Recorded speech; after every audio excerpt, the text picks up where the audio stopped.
Welcome to the Inspiring Leadership Podcast, where we seek to elevate your leadership and transform your workplace. My name is Dominic Seow. I'm delighted to be the host of this show. With my team at eqstrategist, we seek to bring you a dose of healthy inspiration and practical insights into how to enhance team performance, cultivate resilience, foster collaboration, and shape culture.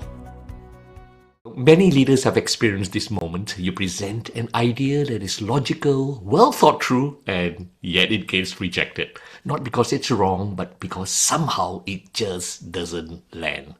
So what's really going on in those moments? In today's episode, we explore a powerful and often overlooked lens: the psychology behind how people make decisions and what it takes to influence without authority. At eqstrategist, much of our work involves supporting technical professionals, brilliant experts, to make the transition from being valued for what they know to being trusted for how they influence and lead. And that's why I'm particularly excited about today's conversation. I'm joined by Claire Wang, who has spent over 2 decades working across banking, insurance, telecoms, and technology across Asia, Oceania, and Europe, helping organizations make smarter, more profitable decisions through pricing. But what's most fascinating is that much of her work involved influencing multi-million-dollar decisions without formal authority, persuading executives, aligning teams, and driving change by earning trust rather than relying on title. Today, she helps professionals do exactly that, to communicate ideas so clearly and credibly that others want to act on them.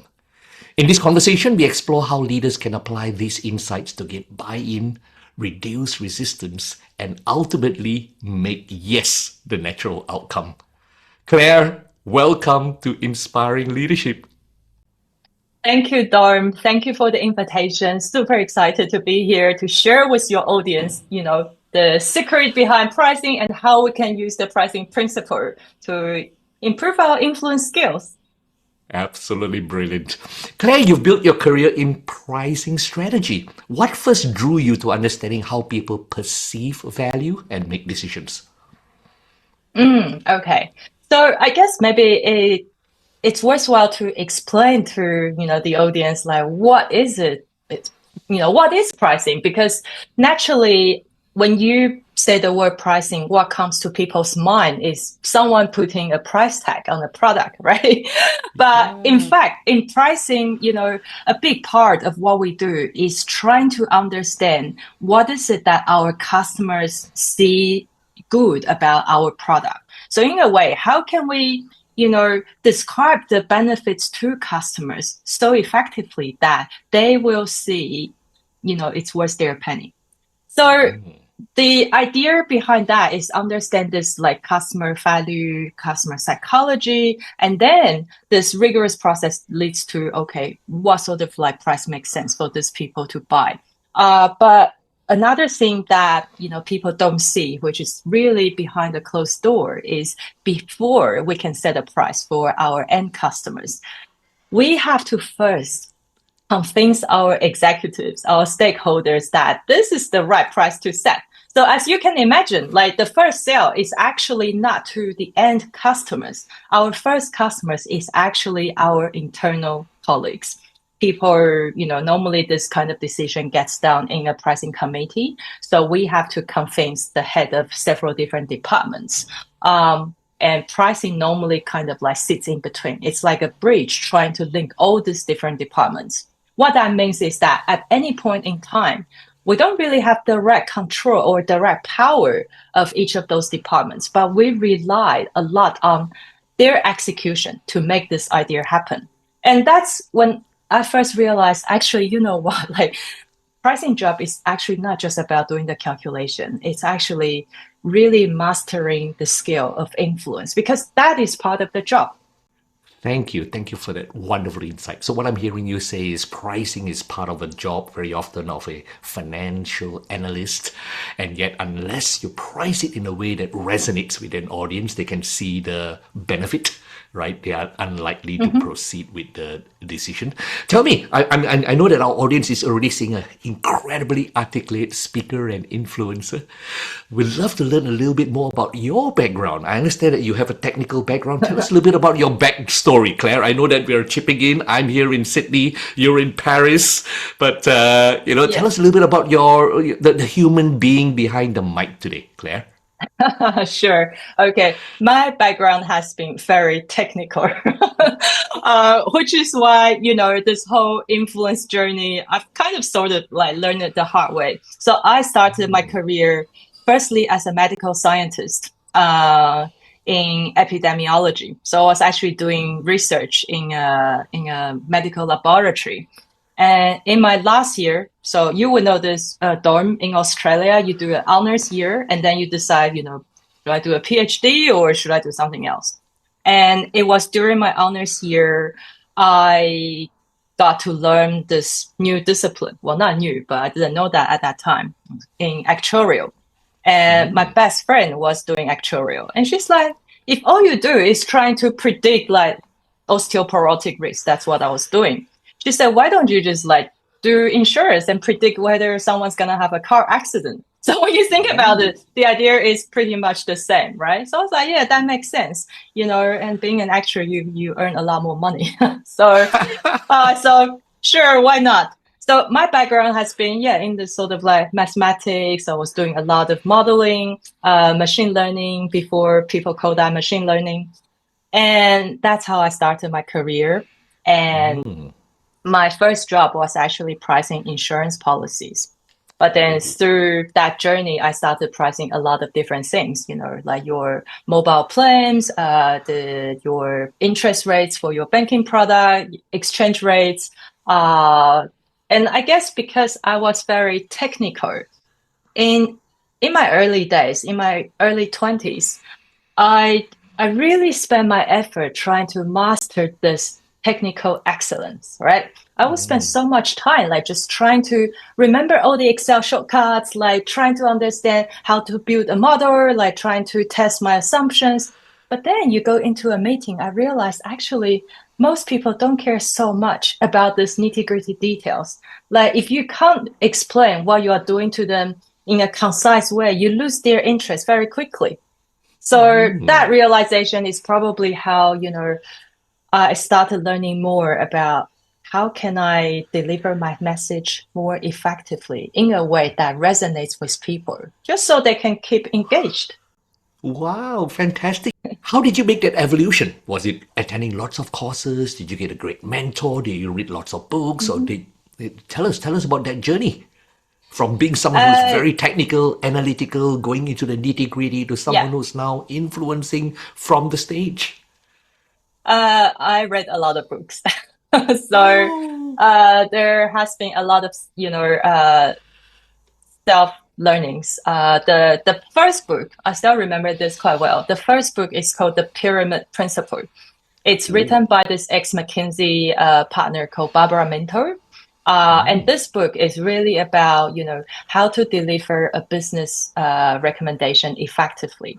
And from there, obviously, I started reading more books on psychology, how brain works, because, one surprising fact about the brain is that when we listen to people, we don't activate our prefrontal cortex, which is the cognitive part, like who does the heavy lifting of analyzing things. We actually engage the so-called gatekeeper. And what this gatekeeper does is that it tries to assess whether whatever you are saying is worth my attention. Okay, you see? So unless you can trigger someone's curiosity, they probably would not listen to you. And I think that's, for me, this is kind of like a really interesting realization. You're like, as a technical person, you tend to jump into the nitty-gritty details. You expect your counterparty to activate their, like this how would you call that? Like the super machine in your brain that does all the analytical work. But no, they don't do that unless you give them a reason that's convincing enough that they need to activate that processing center. They will not do so. Right. So unless they can see what's in it for me, there's no progression beyond wanting to learn even more about your solutions, the products, the services that you offer. Is that right? Totally. Absolutely. Exactly. Yeah. Claire, tell our audience what's in it for them. Why master these skills going beyond someone who's technically brilliant in pricing, in data, to being an effective influencer? What's in it for them, Claire? Yeah, I guess at the end of the day, right? Like when you have a good idea or a recommendation, you almost always need a team to support you to make it happen. In other words, it doesn't matter how good the idea is, unless you can make that a reality. It's just an idea. Right. So it's important because, you will rely on people's help to make it happen.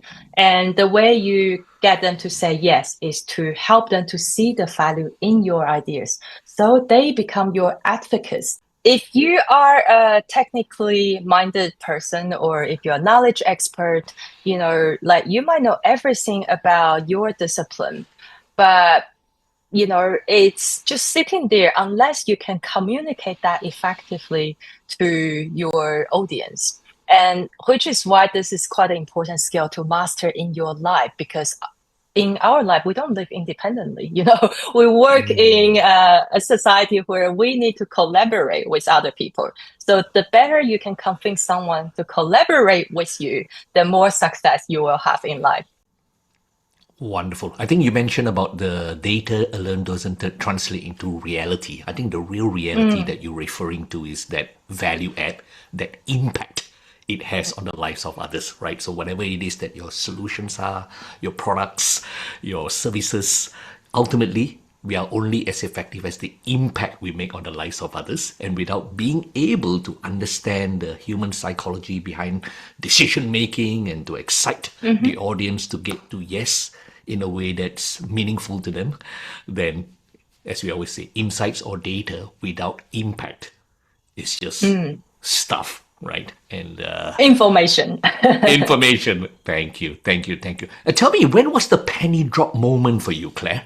You've journeyed. You were amazing with your data. You spent a lot of time with the preparation. When was the penny drop moment that made you say, I really want to lift my game with my influencing skills?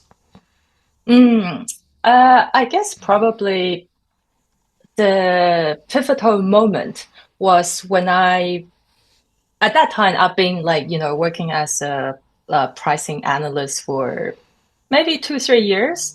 And I felt like I was ready for a promotion, but, obviously I wasn't. So I was putting my hands up. I was like, I think I'm ready to become a manager, to manage people.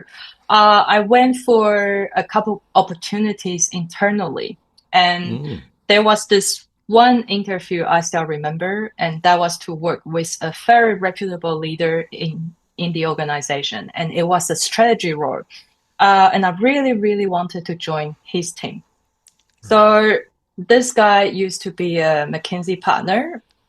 And I remember one of the questions he asked me was, "So Claire, tell me, how many piano tuners are there in Sydney?"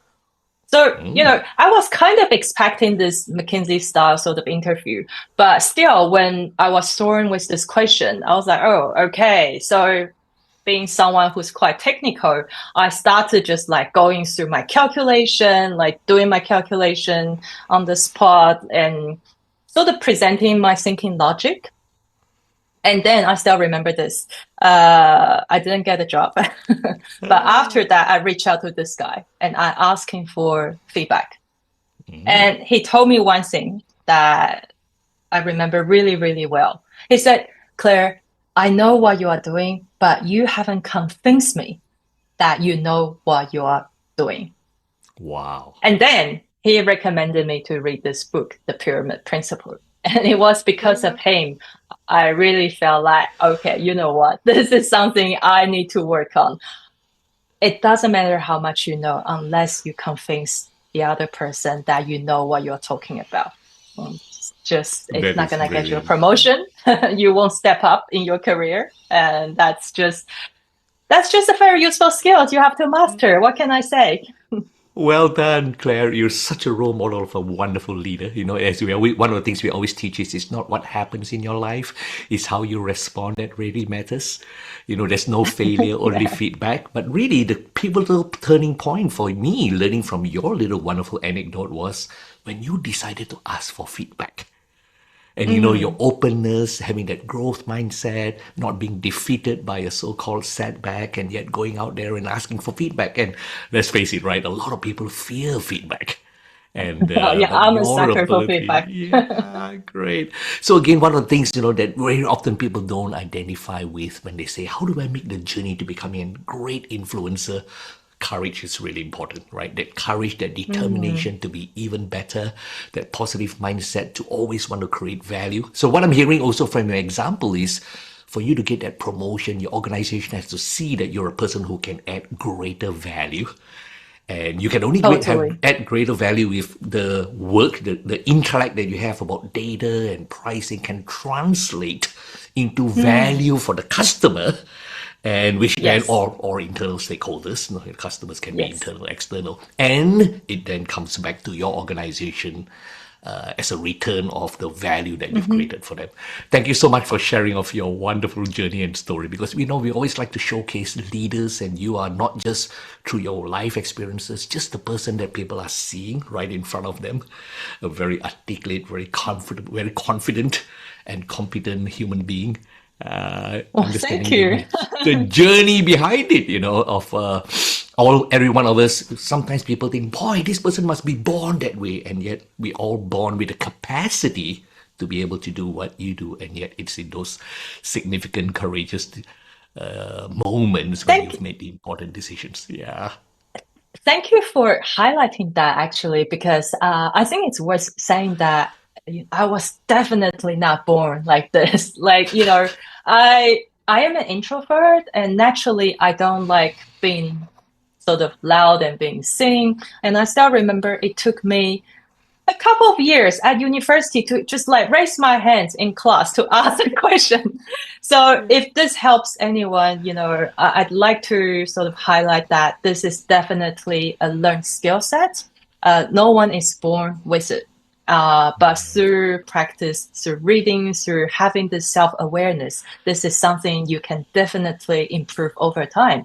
And the journey is, I'm still on this journey, right? Like every day, I read a new book, I realize, okay, maybe I can try this here and there. So it's all about, having this growth mindset and be open to new ideas and be open to test it on yourself and see how can leverage that in your life and in your work. Brilliant, brilliant. So, getting back to this topic of influencing in the Hmm. absence of authority, many leaders feel frustrated when their ideas are logically sound. They've done a lot of Hmm. research, and they still get rejected. From your perspective, why does this happen? Uh, I mean, brilliant ideas get rejected all the time, right? Whether you like it or not. And many times the rejection has got nothing to do with the idea itself. And just let me give you a few examples. It can be rejected firstly because, maybe you didn't deliver the idea well enough. So your counterpart didn't see the full value of your idea. So in this case, it's not, the problem with this idea. It's actually a communication gap because your audience don't see the value behind your idea. Other times it can be, for example, it's a great idea. You've managed to deliver that effectively, but the timing is not right. So if the timing is not right, it can mean several things. Maybe it's the wrong budget cycle. Maybe at that time there's not enough resource. Maybe simply, they don't have the team to back this whole thing up. Because as I've mentioned earlier, you know, implementing something typically takes a team. It's never a one person's job. So when people push back because the timing is not right, you can try again, right? In next quarter, Yeah. next year, don't take the no as a no. It's just a market signal. And I think what's more important is to really understand the rationales, the reasons behind the no, and then go from there. Beautiful. So it's less about the quality of the idea, but more very often when you talk about timing, the Mm-hmm. pain or the perceived pain of the problem they're experiencing and the value, the benefits that your product offers may Mm-hmm. not just be stacking up at that moment and not to take it personally. That's what I'm also hearing. Is that right? So one is about the Exactly. skill to bridge the gap. Very Mm-hmm. often it's a communication challenge and presenting the idea is not enough. You got to move people emotionally. Yes, to Mm-hmm. want to, and they get convinced, Yeah. they trust that your solution is the thing that will help them get what they want, get out of the pain or capitalize on an Mm-hmm. opportunity. And Mm-hmm. but at times it's just a matter of timing. Yeah, and the pain Yeah. or challenge that they're facing right now compared to what the value proposition that you offer, it just doesn't Yeah. stack up at that moment. That's what we're hearing. Thank you so much. That's super insightful. Exactly. I love some of the things that you and I have discussed before, which is the hidden cost of yes. We've spoken about the hidden cost that people associate with saying yes. Could you unpack that for us? I think you've touched on sometimes it's about timing, Mm-hmm. etc., etc. What other factors may be that people associate with the cost of saying yes to your solution? Mm. Sure. Okay. So I think many leaders don't, let's put it this way. I think many leaders underestimate how much trust is required for people to start receiving your idea. Okay. So this is not even like endorsing your idea. This is just to receive. So as we discussed before, firstly, they need to assess, you know, what do I get from helping you? And the cost here could be, okay, I'm using my cognitive effort trying to understand your idea. And if this Mm, turns out to be a complete waste of time, then my time will be wasted, right? So that's the first, hidden cost. They have to, I guess they have to bear is to know that they have to spend their time. And then secondly, your idea might be different to what they have been believing in or to what they have been publicly endorsing in the past. So backing your idea could also mean backing a position they have held strongly. So to them, this could be like, reputation risk, credibility risk. You have to consider that as well. So there are many things, in corporates, obviously there's political risk. What happens if I back up this idea, but it fails? Do I have enough mm, capacity to manage this downside? Sometimes mm, people say no to an idea, not because they don't like the idea, but they just feel like, okay, if this thing doesn't work, I don't feel ready to bear the consequences. So when that happens, then, as we've discussed, it's not so much about the idea itself. It's more about the risk management, whether someone can manage the risk of this idea not working. right. Wonderful. Claire, everything that you share resonates so much. Mhm. In fact, in my I'm first glad. experience, I spent 13 Hmm. years with an Australian startup company, and this dude who was project manager, probably back Yeah. in the day, being sold as a consultant to a client at 800 a day, let's say, Yeah. walked in to a much larger multinational organization. Nothing had Hmm. changed about my work experience and all that, except I represented a much bigger brand. And all of a Yeah. sudden, that company was charging me out at 2200 a day, 800 to 2200. And very Hmm. often I still remember bidding against that larger company. And now that I know Hmm. that, boy, the quotation they may have provided would have been significantly higher than ours, and yet we often lost the bid to even a person who priced it much higher. And someone shared Hmm. with me once that put yourself in the shoes of the procurement managers shoes, for working for a large enterprise, deciding to buy from an Australian startup, relatively Hmm. unknown, Hmm. brand, $800 a day versus $2,200 a day. Not many people would take that risk of, or Mm. rather want to put their decision making on the line by Hmm. deciding on the perhaps the startup company that may not have as great a reputation. I think your story and anecdote really resonates. Really resonates. Yeah, that's a really good example, actually, because, then we are back to price, right? Like pricing. And people don't realize, customers, they take your pricing as a signal for quality as well. So psychologically, we all unconsciously, when we buy something, we all unconsciously have this sort of rough idea on what's a fair price for what I'm buying. So when you price like outside or under this range, then sometimes even in the favor of your customers, they might feel suspicious. They might feel, why are they so cheap? Can they really deliver what I asked them to deliver? Yeah. So, which is why, in your case, you are a startup, you think you probably shouldn't charge more, but sometimes charging more probably will help you because it sends out a very good pricing signal to your customers that this is quality. That's why you are paying more for it. Fantastic.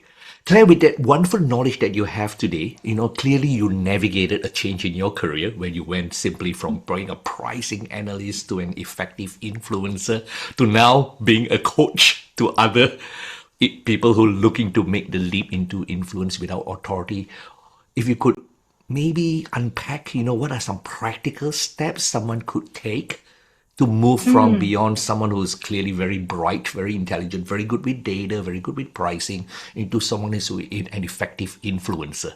What would the steps be? What was your personal journey like? Okay. Beyond reading the book, yeah? What did you start doing differently? Beyond reading the book. All right, let me summarize what are some of the things that I found very helpful. And the first one might surprise you, actually. I think the most important part is actually to have empathy. And when I say empathy, I mean to be able to see things from a different perspective. So, simply put, to be able to be in the shoes of the other person. And the reason I'm sort of putting this as the most important foundation is because unless you can see what your counterparty has been struggling or what their concerns are, it's very difficult to, communicate in a way that helps them to address their issue. Right? So, in pricing, we sort of like have the front row of seeing all this because sales managers or sales directors, they will constantly be pushing for discount. But if, you work in finance, then finance people would care more about margin. So if you go into a sales meeting and you're like, this proposal can really help you to grow the margin, they're like, we don't care about margin. We care about, whether we can hit the volume and get our bonus, right? So you need to see from their perspectives what is important. And once you know what's important for those people, you can start by addressing those issues. So that's the first one. And then the second one is really just to learn how to, how you can synthesize your thinking. I know this sounds very abstract, but you really need to be able to sort of like concise what you want to say in a very simple one sentence.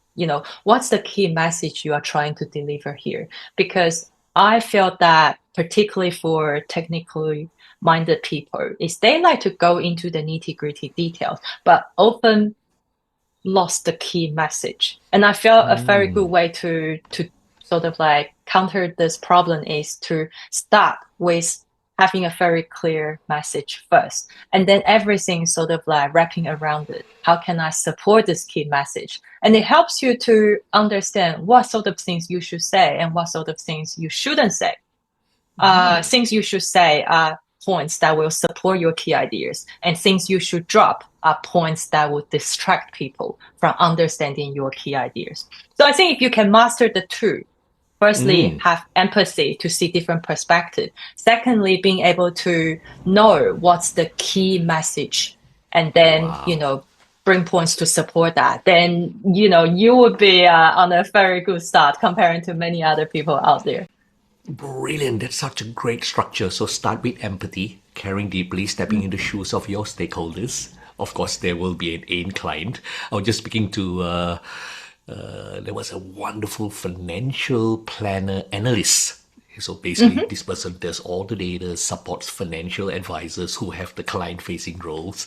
And he spoke about that point precisely, how often he's amazing at collecting all the data and doing the research. And yet, missing that ability to have that empathy very often of the clients. What are they like? What age are they? What sort of challenges? What sort of aspirations? And we really spoke about, I think what I'm hearing you say is as much as possible, get a seat in the table with the advisors, for instance, in that context there, so that you can hear firsthand from the customer, or at least influence the process so that when you are getting secondhand information about what the data, what the customers really want, or the, when I say customers, again, internal or external, really having that empathy of that pains, and then structure your message with clarity to make sure you hit those points. Am I hearing it right? Exactly. Yes. Great. Thank you for the summary. You've done a great job. Not at all. Claire, how do you win a seat? Very often the salespeople are like, hey, you're working in the back office, you're doing all this analysis. How do you convince even these people that, because very often the analyst, the researcher's role is very often in the backdrop, you're supporting numerous people. How do you convince sometimes your internal stakeholders to give you an insight into that the challenges that they are looking to resolve? Yeah. So you have to add value, basically. No one will ever invite you to the decision-making table unless they see the value you can bring. So, to start with, you have to be proactive, like schedule regular check-in, just try to understand what sort of business challenges they are facing, and proactively, share your insights. Let's say you sit on a lot of data, right? You see this all the time. Then you might see something they don't see. So in those cases, it's about like bringing that insight proactively to your stakeholders by asking them open questions. Really get down to the bottom of their challenges and then provide solutions. And when you do this sort of like over a period of time, let's say 3 to 6 months, then they start seeing you as someone who can help them with their business. So they will start bring their problems to you. And I've seen this firsthand, when in my last job, I joined and I inherited a team who are very technical. We're talking about, data scientists, pricing analysts, machine learning specialists, all that sort of people. They are brilliant, but they sort of, they do the work based on what the stakeholders ask them, and then they deliver. And that's it. And when you do that, people see you as having a role which is quite passive, So that's not good for the business. And what you have to do is really to sort of almost like switch this mindset. And I think this is what I would love to highlight. A lot of the time, the reason you feel like you are not a leader yet, it's not because of your title. It's because of your mindset. For me, being a leader, it's not about what position you have or what title you have, but about what sort of value you can add to the organization. And when you start thinking that you can add value, then you will naturally step up and be proactive, be the one providing those additional insights, even though people didn't ask you for. And when you do this for long enough period of time, then people really start seeing you as the leader. And that transformation is what I witnessed firsthand in my team, because I've just been telling them, this is what you have to do, go out and try it. And it works. Within a year, our senior stakeholders came to us and saying that, you guys are really important for our development. And we get invited to the business meetings. And just, I guess the point I'm trying to make is anyone can do that, but you just have to be very conscious of this. Fantastic. And specifically what I'm hearing you say is that conscious shift from passively doing a task to being someone who's really outcome oriented. We speak about this in our workshops, being a person who creates impact to everyone around you. It could be your internal stakeholders and others, because people trust someone who seems to care about their outcomes, and they start to lean in, Absolutely. right? And to trust Yes. and invite you to the table. And that's when you get an opportunity to influence more positively and create even greater meaning for yourself and the people that you serve as well. Wonderful. Thank you for being such a great role model of that. I'd just really love to get back to that point, because some of our audience may be thinking, wow, that was so insightful about being able to structure that key message. You mentioned about that part, the empathy was one. That was the clarity of that key message so that it lands. What are some ways that leaders can sequence or frame the message right? So that that key message, do you have a tips, strategies? How do you come about with that key message so that people are more open to your ideas? Yeah, I have a very simple framework. It's called Headline-Insight-CTA. Oh, headline insight Headline-Insight CTA. Okay. CTA. Okay. So headline obviously is that one liner, the most important message you think your audience needs to know. Insights will be all the bullet point that supports that headline. And CTA, call to action. This is really just like turn that headline into an action form. Whatever you say, that CTA is, because CTA is important because an idea doesn't turn into action, then it's just an idea. So the CTA is about how can I drive this to the next step to start creating some action. So headline, insight, CTA. That is brilliant. I think what you're sharing is exactly the way decision makers think. What's in it for me? And back it up with your insights. And then, yeah, unless there's a call to action, then it's just entertainment or just data Yeah. or ideas. But I just love how you're structuring it so that you're communicating the way decision makers make decisions as opposed to, typical people who are very detail oriented, they spend all the time and here are the insights. They go through so much detail without even starting with why should it matter to you?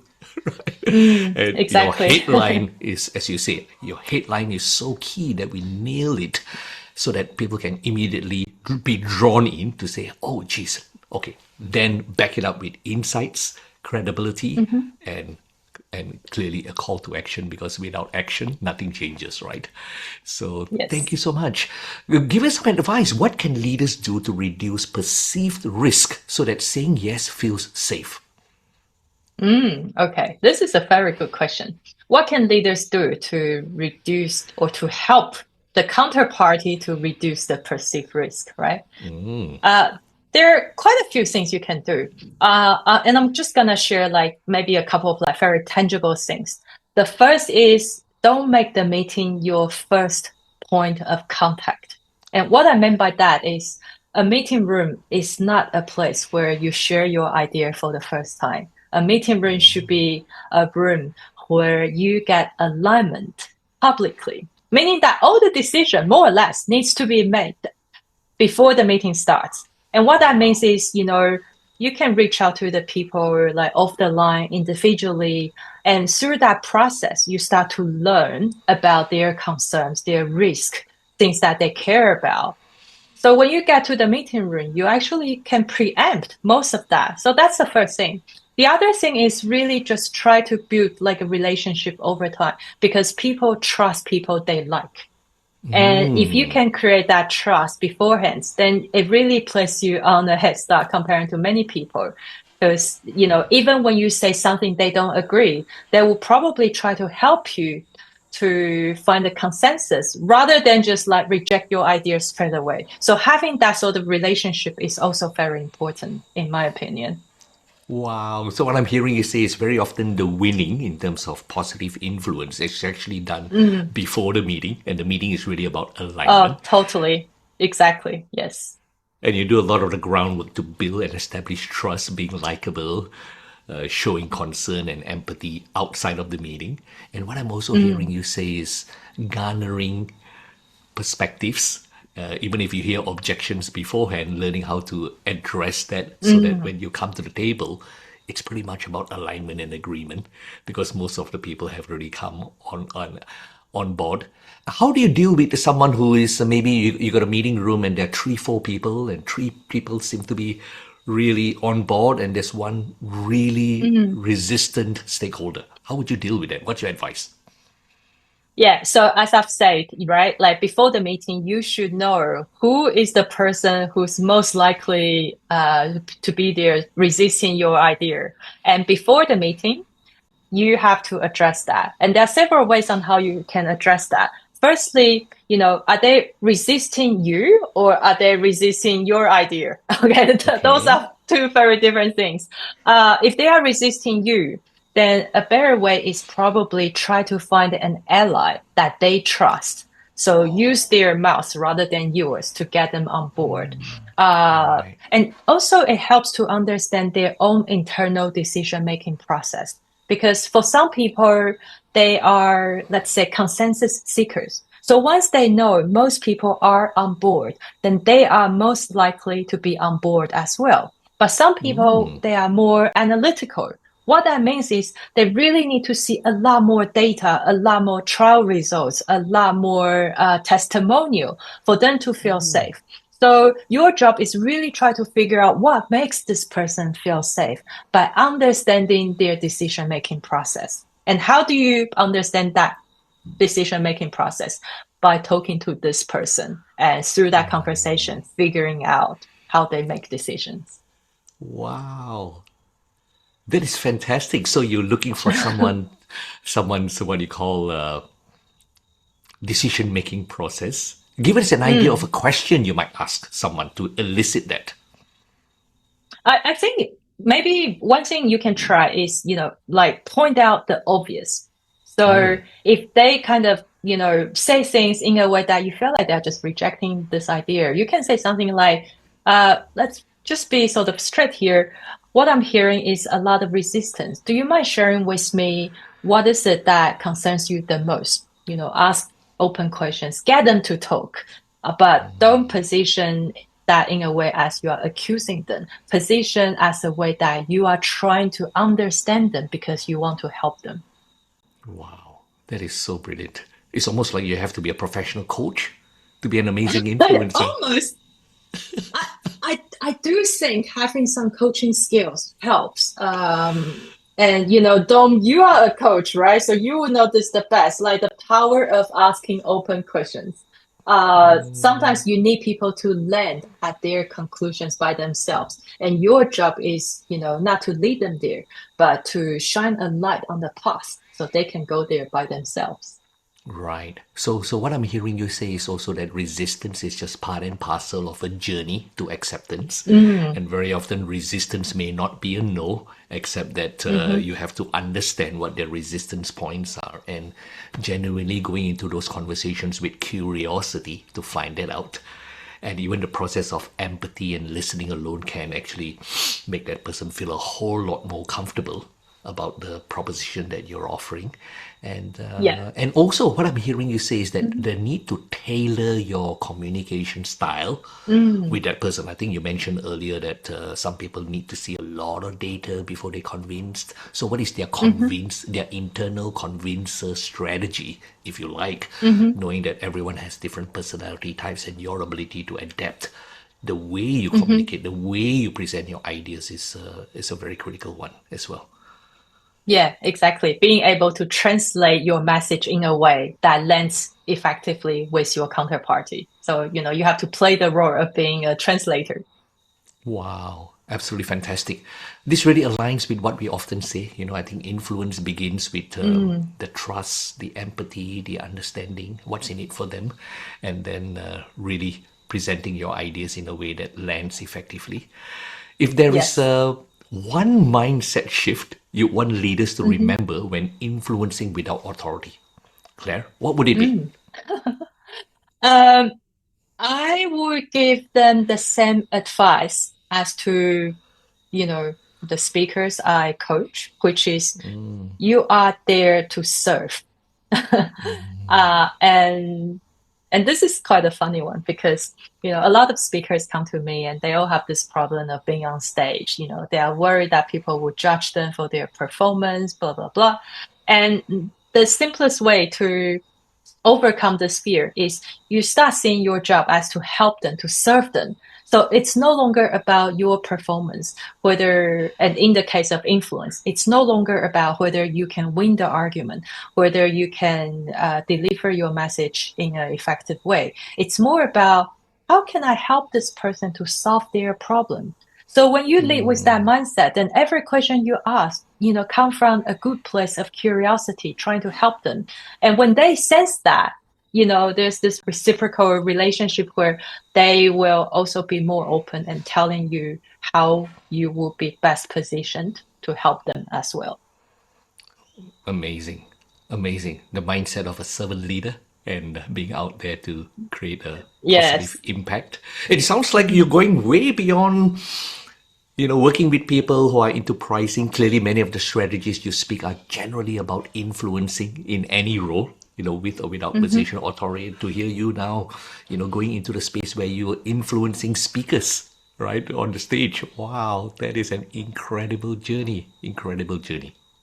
Yeah, it's been a very interesting one for me. I certainly learned a lot on this journey myself as well. And as I've shared with you earlier, the journey is still going on. I'm still learning new things every day. Wonderful. Claire, share with us, what was your trigger to move from someone who was working in corporates, organizations, into someone that I am assuming now is an entrepreneur, writing your own book? I can't wait to hear a little bit more about that as well. But let's speak firstly about how you made your personal journey, yes, Hmm. from where you were, corporate role, into now.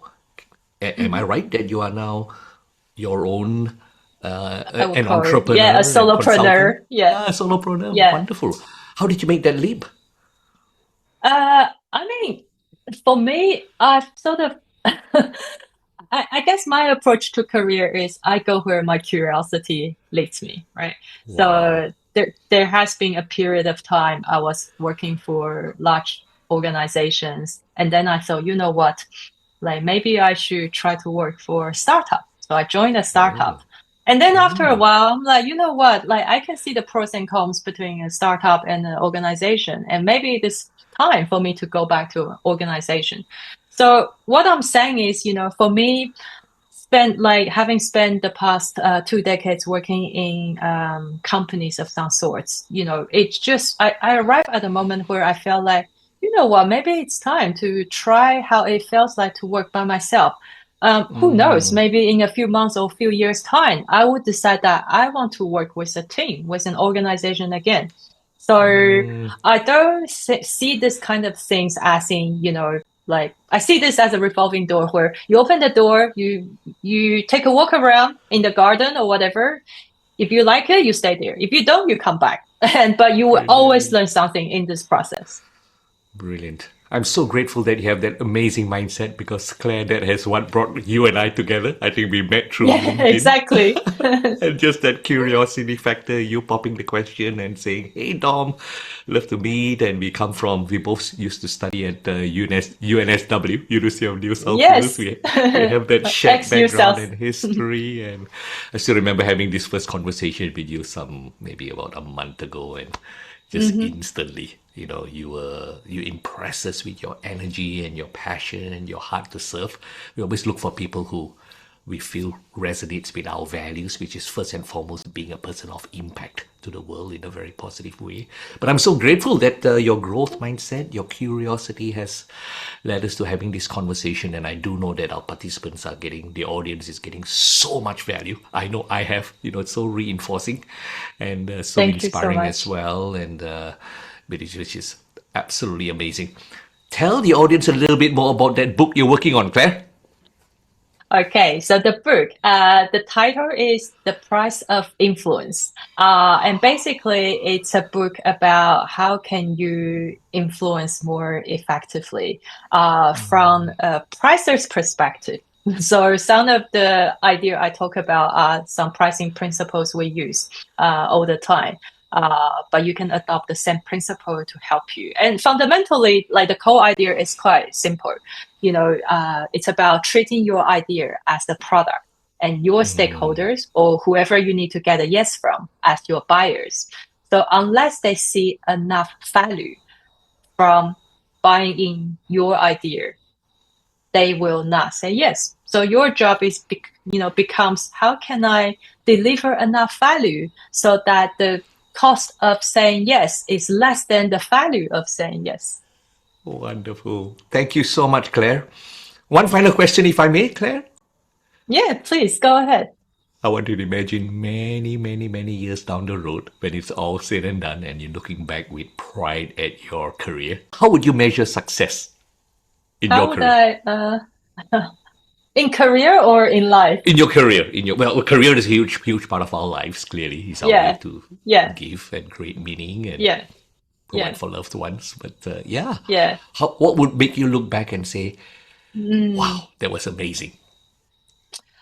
I think this is gonna sound really cliche, but I think for me, it's having this sort of feeling that I have made an impact to someone's life. Big or small, right? And if I can achieve that, then I will feel very satisfied. Wow. Thank you, Claire. What a powerful way to finish this episode. And I hope this will not be the last. Looking forward to joining with you and can't wait to hear more about your book. Reaching out to you and connecting with you, we'll Mm-hmm. all have that in the show notes. But if there's one convenient place for the audience to want to Mm-hmm. reach out to you and ask questions and get to know you even better, what would be the best way, Claire? How can our audience find Mm. you? Yeah, the best way is probably connect with me on LinkedIn. So I post on LinkedIn regularly. I read all the messages I receive on the platform. This is also a platform where I announce, the latest of, my work. So, for the book, it's going to come out in September. So I'm sort of just like working on the final touches of things. And it will definitely be announced on LinkedIn as well. Thank you. Claire, with that, wish you the very best in all your endeavors. Keep touching Thank lives. you, Dom. Know that what we leave behind one day is not what's written inscribed in tombstones, but what we weave into the lives of others. And I want you to be assured that your work, we'll do our very best to make sure as many people benefit from this wonderful session we've had with you. Thank you for your generosity of spirit and sharing with us not just some practical tools and strategies, but importantly also the mindset of a leader. Thank you, Claire. Thank you so much, Dom. Really appreciate it.